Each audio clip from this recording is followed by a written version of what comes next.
Roberto Martinez কি করলেন আসলে? মানে সে কি রোনালদোর এত বড় ফ্যান যে সাহস করে কাজটা করতে পারলেন, নাকি রোনালদোই একে কোচ বানিয়ে এনেছে? না, আমি আসলে সৈকতের একটা কনস্পিরেসি থিওরি আমি জানিও শেয়ার করতেছিলাম আমার সাথে, ওইটাই কি সত্যি কিনা জানি না।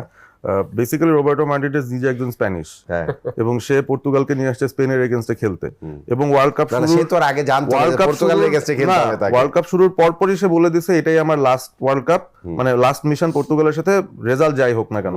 সো অলরেডি একটা পেসিমিস্টিক বার সে সেট করে ফেলছে ওয়ার্ল্ড কাপের আগে।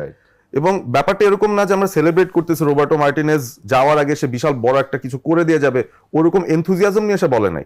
সে বলছে পর্তুগালের সাথে আমি আসি, এটাই আমার লাস্ট টুর্নামেন্ট, এটার পরে আমি নাই, রেজাল্ট যাই হোক। সো এটার মধ্যেই বোঝা যায় যে তার ভিতরে ওই ক্ষুধাটাই নাই যে এই টিমটাকে নিয়ে he wants to go further.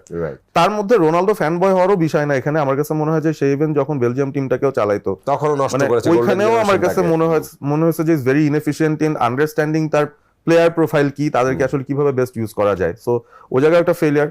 পাশে ওই সময় তার সাথে মনে থিয়েরি অনরিও ছিল একটা পয়েন্ট অ্যাজ অ্যাসিস্ট্যান্ট কোচ।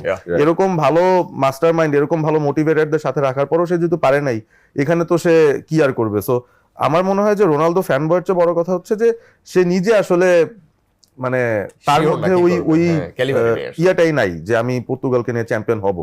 ওইটা যদি থাকতো সে আসলে রোনালদোকে আসলে বলতো যে ব্রো প্লিজ, মানে কিছু কিছু ম্যাচে আমার ট্যাকটিক্যাল অনুযায়ী খেলো, ট্যাকটিক্যাল কারণেই তোমাকে আমি এমন না যে আমি মানে তোমাকে ডিসরেসপেক্ট করছি বা কিছু। এন্ড আই থিংক আরেকটা জিনিস আছে এখানে, ও আসলে নিজের উপর ব্লেম নিতে চায় নাই। লাইক রোনালদোকে খেলিয়ে দিয়েছে, যদি লেগে যায়, এটার ভালো পয়েন্ট, যদি লেগে যায় জানে যে মিডিয়ার সব অ্যাটেনশন রোনালদোর দিকে। তো কি হবে, এখন হেরে গেছে, এখনো কেউ তো বলতে পারবে না যে তুমি হচ্ছে এখন স্কেপগোট রোনালদো, ও চামে দিয়ে কিন্তু চলে গেল, টাকা পয়সা জিজ্ঞাসা করবে না, কিছু বলবে না, হি ইজ ডান। কিন্তু যদি রোনালদোকে না খেলাতো, যদি রোনালদোকে বসাতো, পর্তুগাল এই ম্যাচটা হেরে যেত, সব ব্লেম কিন্তু ওর উপর আসতো, এবং শেষে রোনালদো তখন মিডিয়াতে গিয়ে বলতো যে আমি এই ম্যাচ খেললে আমি এটা করলাম, এটা করতাম, এটা করতাম।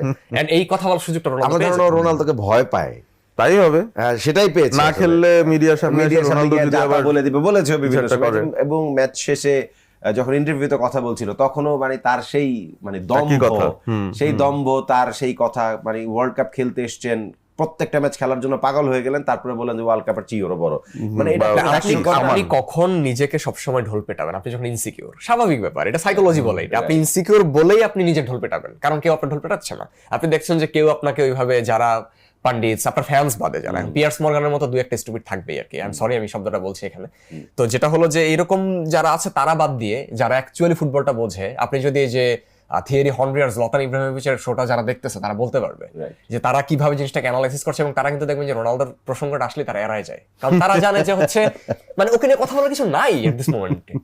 হি ইজ ওয়েল পাস্ট ইট, তাই না? জলাতান তো একটু হি ইজ ওয়েল পাস্ট ইট, কিছু আরো কঠিন ভাবে বলেছে। যখন বিষয়টা হচ্ছে এই ধরনের, আপনি যখন দেখবেন যে এবং আপনার এক্স টিমমেটরা যারা আপনার সাথে ক্লাবে খেলেছে, ওয়েন রুনিকে আপনি দেখেন, এখন মানুষ বলছে যে ওয়েন রুনি নাকি জেলাস রোনালদো, আর ওয়েন রুনি রোনালদোর না, মোটেও জেলাস না, সে ওয়েন রুনির পরেই দাঁড়ায়, মাঝে ওয়েন রুনি ওর পরেই দাঁড়াইছে। রুনির হচ্ছে রোনালদোর প্রতি জেলাস আর কি আছে? যেটা রোনালদো জিতছে সেটাকে রুনি জিতে নাই, ইন্ডিভিজুয়ালি হয়তো ব্যালন ডিওর জিতে না, সেটাকে একটা প্লেয়ারের সবসময় সব প্লেয়ার ব্যালন ডিওর জিততে হবে। মোহাম্মদ সালাহ কি ব্যালন ডিওর জিতছে?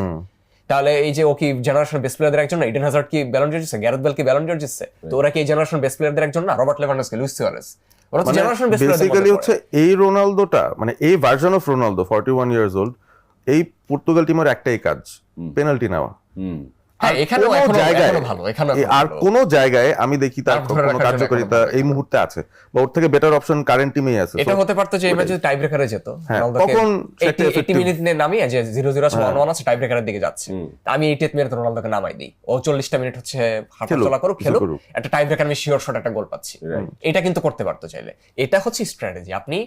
আমরা রোনালদোকে বার্ডেন কেন বলছি? কজ ও নিজে বার্ডেন হচ্ছে।